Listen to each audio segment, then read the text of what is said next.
I think I want to start with Tucker, who is calling from Iowa. Tucker, you are live on Truth Wanted. What's going on? Hi, guys. Hello. Hello. Excuse me. Hello. Just real quick, Jamie, I wanted to let you know I'm with you. I distrust AI for the same reason, because the sources that it's learning from, it's everything out there, and it's not all good. It's not all accurate. So that's why I don't trust it. So good on you, mate. Anyway, go ahead. No, I wanted to in the show notes you had highlighted church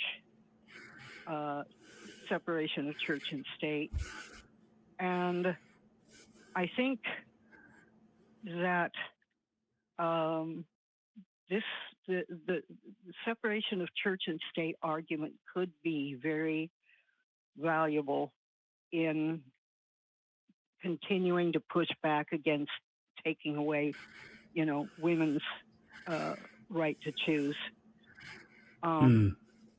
because there are some people who are not religious that are against abortion. That's very true, but I feel like the vast majority are trying to ban it based on religious beliefs. It's not just Christianity. I mean, if you doubt that, just take a drive past your local Planned Parenthood clinic any day of the week. Yeah. See what you see outside their doors. I don't doubt that a lot of people who are pushing for it are doing it for religious motivations. What I do doubt is whether it could be a solid defense on the Supreme Court level, because there have been, as you mentioned, secular arguments, sort of anti-abortion arguments to be made, and I think that from what I've seen, the cursory research I've done on a lot of these decisions, those are the ones that do get put forward. They never say, "Oh, we're doing this because of the Bible." I mean, sometimes they do actually in the state legislature and stuff, but as far as like Supreme Court stuff, from what I've seen, they do say like, no, there's secular reasons because X, Y, and Z, and then that does become a bit of a pickle. Well, I think we have to pay attention to the debates and the people who are debating, because, while there may be other arguments put forth, we've got to really kind of commit to doing the work, try to, because there are some lawmakers that just don't care. They come flat out and say, we need to do this because God is against it. And you see it at every state legislature. And I think this is something that can be started, because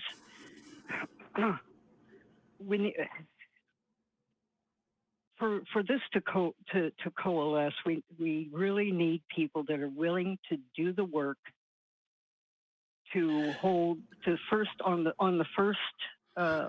tier hold the legislators' feet to the fire, and if they are stupid enough to lean on religion even a little bit, push back hard, very hard, and then we need to make the media. Oh, let me just finish this real quick and I'll shut up. We also need to, the media has to do better. The media has to take back their responsibility. Okay.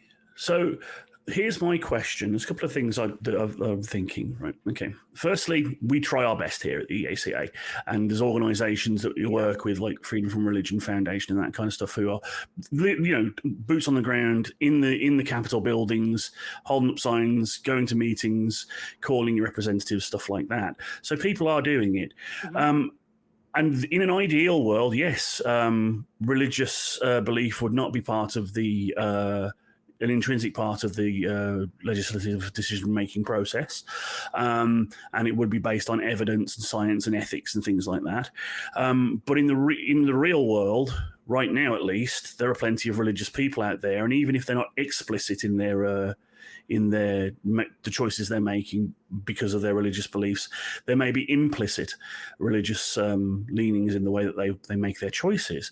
It's one of the reasons why we champion critical thinking. So what I would ask is, yes, I agree with you on everything you said in terms of the observations that you're making. That yes, people should be fighting the good fight. Yes, the media should be more truthful and that kind of thing. But what my question is, Tucker, is how do we actually do that? It's all well and good pointing out a problem, but what we're looking for is solutions, actionable solutions. We've got a few. We're always looking for more. And the other problem is that much like the entirety of history, religion is often used as a justification for other things. I am a believer in the theory that one of the major reasons why anti-abortion legislation is being pushed and now they're going after things like contraception and stuff is that the rich elite, they don't care about God. What they care about is having a bunch of uneducated drones to basically work slave wages in their factories. So and to have a broad, easily manipulated proletariat to essentially keep them in their status of wealth, throw more bodies on the pile. So we are fighting interests that have unimaginable resources behind them. So I am absolutely open to any suggestions on how we can fight that. Well, I think we need to take a MAGA approach. Please elaborate. Yeah. We need to open up the fire hose and throw everything at them. And that means some deep pocket elites are going to have to start walking the walk, and it's just talking the talk. I am sick and tired of Democrat leadership being so careful that they end up screwing us in the end. Joe Biden and his attorney general were so fucking careful to not appear partisan that we end up with Trump in the White House again. Yeah. Well, Tucker, we're limited on our political commentary, as you know, because we're the product of a 501c3. I shouldn't have thrown out. What I can say, what I can agree with you is everything, laws change in this country by one big mechanism, and that is lobbying, right? For better or worse, lobbying is what happens. For every anti-abortion lobby group, there's other groups that are working for the rights of women's health, right? Groups like Freedom from Religion do lobbying work. Like that's also part of what they do, and it is a kind of activism that whether it's whether it's acceptable or not is the status quo, is the case, is how change gets done. So to me, the most material effective change people can do is making whatever contributions people feel necessary to groups that they feel that they're in support of. That's really the only thing we can do. It's just how the law is set up. It's not set up so that you and me can go over to the White House and be like, I think things should change. And well, you don't like it here, then it'd just be chaos, right? So for better or worse, I don't know. That seems to be my only option, is supporting groups like that. I don't know, Jamie, what do you think? I just wanted to reiterate that actually I'm right with you there, Dan. And I'm also just to say that I agree in that policy over partisanship is literally what we're all about in terms of 501c3. It doesn't matter the name of the person, the face of the face that they have, the party that they belong to.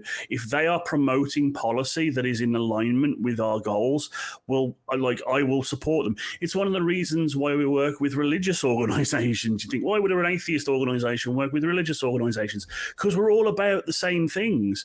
I can argue with people from places like Texas Impact, which has religious components, about the epistemology of whether their God belief is rational or not.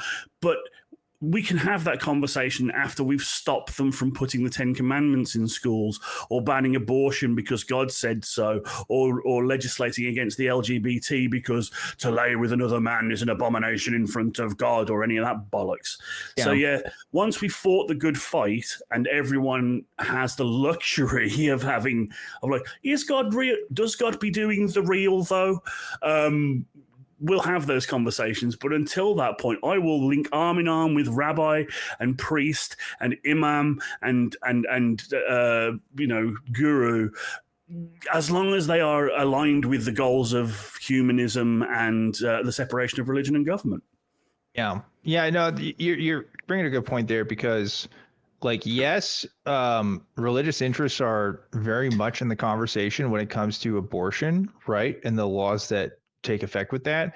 But at the same time, I don't want to play the atheist card when I'm having a conversation with people about that, because that adds a whole extra baggage to the conversation that I don't think you're going to meet people in the middle with. I think you can meet people in the middle with are people who have had pregnancy scares, people who have had issues with their own health and have had to seek treatment at places like Planned Parenthood or other healthcare, places, right? So I think like that kind of push, and that's what a lot of people try to do, is a really good thing, because you're just going to relate to people more on those issues than that, and also make that case that yes, this is a woman's health issue, rather than just, oh, it's a Christian issue. That's what they want you to think, right? Mm-hmm. That it is a Christian issue, but there are lots of Christians that are actually okay with abortion, and if not outright supported as a necessary procedure, or process rather, when it comes to it. So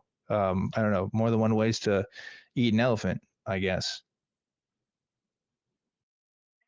Tucker, what do you think? Atheists are not the only ones who support the separation of church and state, and I didn't say that's also true about atheists. Yeah. I agree.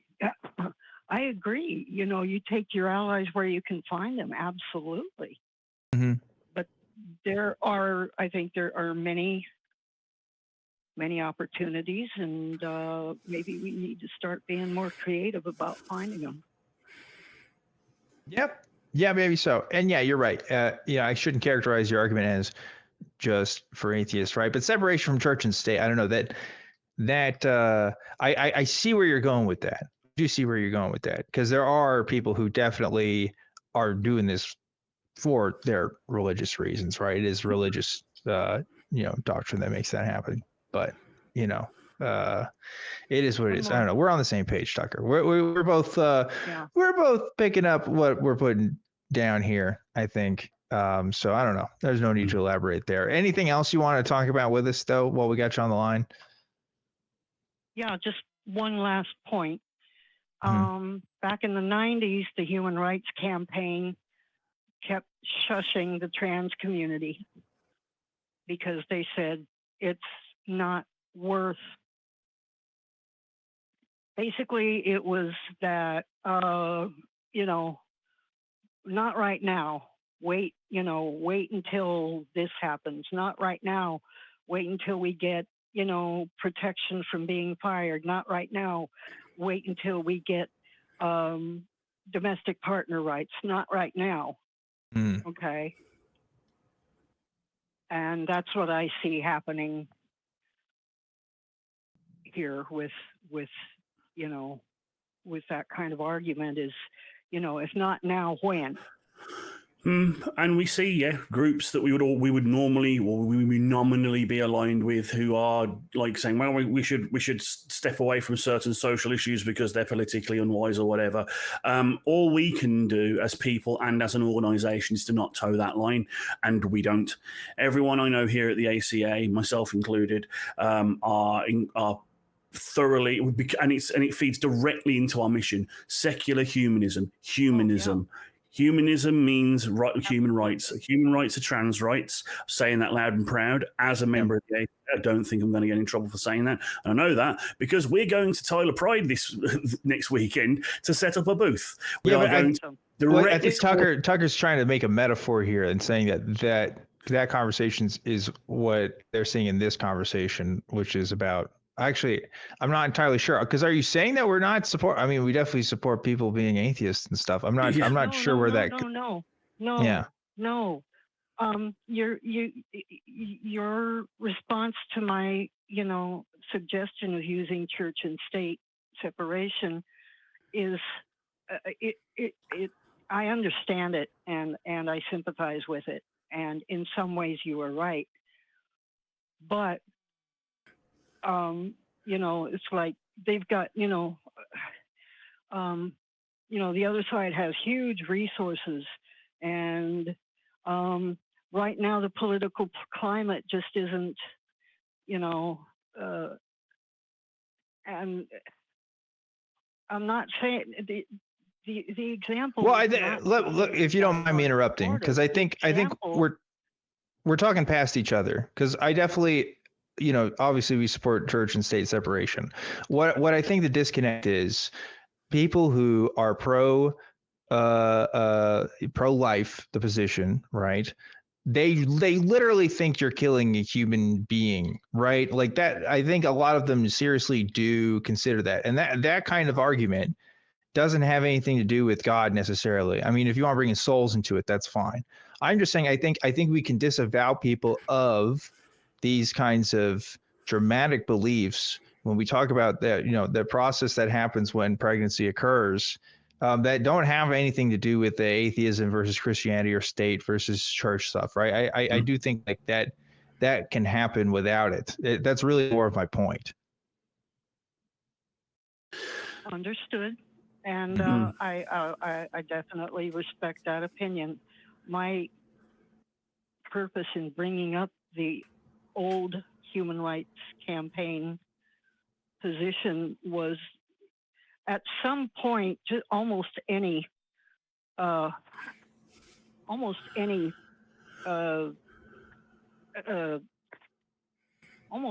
viewpoint or process is going to seem useless.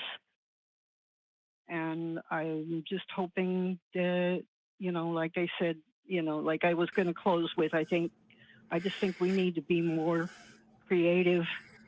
And I'm not saying that every argument should rest on that. That's what I meant by people need to do the work and read the legislative transcripts, dig into the backgrounds of the people lobbying or legislating, and, build a case.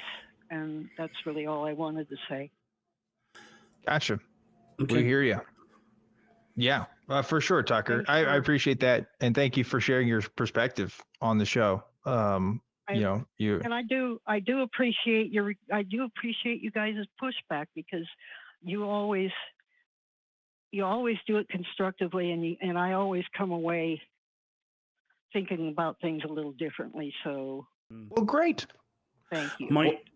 I would comment one thing. This is something that my housemate told me. We were talking about certain things, and that we should, as much as we possibly can, take ourselves and our egos out of arguments and make it and that kind of thing. Because, like, if you have a very personal, very powerful, passionate standpoint on something, that's a great fuel and a great motivator. But if someone's making an argument, I've done this myself many, many, many times in the past, where the issue that's on my mind is the most important issue and the most pressing, and this is the thing that should be talked about. But if I step back and take myself out of the equation, that particular line of argumentation is not currently the most effective. And yes, it does sort of, you might say, well, then you're going to disregard people who have the same kind of thing, like I say, the not paying attention to trans rights specifically during the 90s as an allegory for it. But again, like, getting frustrated because you're saying that we should be doing this. Plenty of people are. It's just that the resources on our side are dwarfed by those. And you did say, these billionaire philanthropists should get their act together.